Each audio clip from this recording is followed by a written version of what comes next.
Rain siukest videot teeb? Esimene põhjus on see, et seda, miks mitte.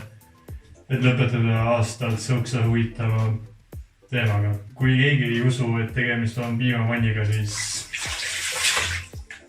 ja teha veel paremaks seda asja.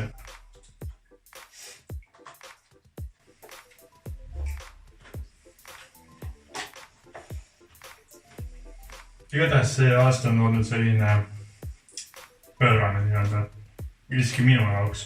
Veebruaris ma lõpetasin kooli. Märtsis ma sain minu arust auto endale. Ehk siis mul on nüüd autojuhiload.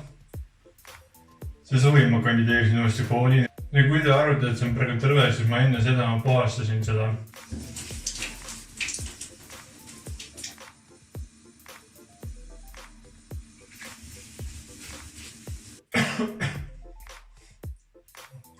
Nii saab.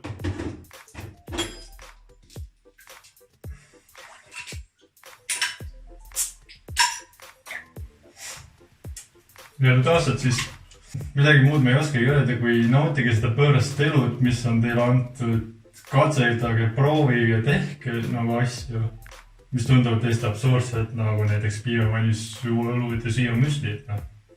Mine Rain, siis näeb järgmises videos.